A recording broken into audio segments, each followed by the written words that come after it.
প্রকৃতি প্রেমীদের কাছে বৃষ্টি সবসময় আনন্দের, আর তা যদি হয় প্রচণ্ড গরমের পর, সেটা হয়ে ওঠে আরও উপভোগ্য এবং স্বস্তির।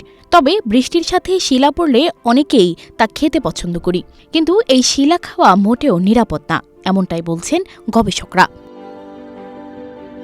তারা বলছেন, সাধারণত বায়ুমণ্ডলের তাপমাত্রা যখন বেশি হয় তখন শিলাবৃষ্টি হতে দেখা যায়। প্রায় আচমকা বৃষ্টির সাথে বজ্রপাত ও শিলা পড়তে দেখা যায়। বৃষ্টির সঙ্গে পড়া এসব শিলা খাওয়া মোটেই নিরাপদ না, কারণ বৃষ্টির সঙ্গে পড়া শিলাতে নানা ধরনের দূষিত উপাদান থাকে, যা মানবদেহের জন্য ক্ষতিকর।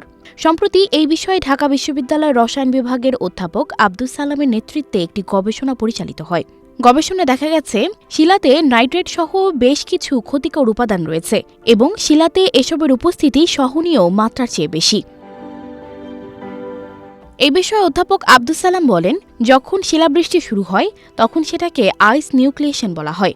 এই আইস নিউক্লিয়েশন বাতাসের বিভিন্ন পলিউশন থাকে। এই পলিউশনটা সিড হিসেবে কাজ করে এবং আইসের আকার বৃদ্ধি করতে থাকে। এরপর একটা আইস আরেকটার সঙ্গে যুক্ত হয়ে ওয়াটার কনডেন্সড তৈরি করে। এই ওয়াটার কনডেন্সড শিলায় রূপান্তরিত হয়। শিলাটা যখন বাতাসে হালকা থাকে তখন ভেসে থাকে, যখন এটি ভারী হয় তখন ভূপৃষ্ঠে নেমে আসে। তিনি আরও বলেন, যে কোনো পানীয় পানযোগ্য হওয়ার জন্য 40টি প্যারামিটার রয়েছে। শিলা এই 40টি প্যারামিটার ফুলফিল করে না, কারণ এটার জন্মই হলো পলিউশন সিড থেকে। মানুষ যদি শিলা খায় তাহলে এর মধ্যে থাকা পলিউশন শরীরে প্রবেশ করে এবং স্বাস্থ্য ঝুঁকি বাড়িয়ে দেয়।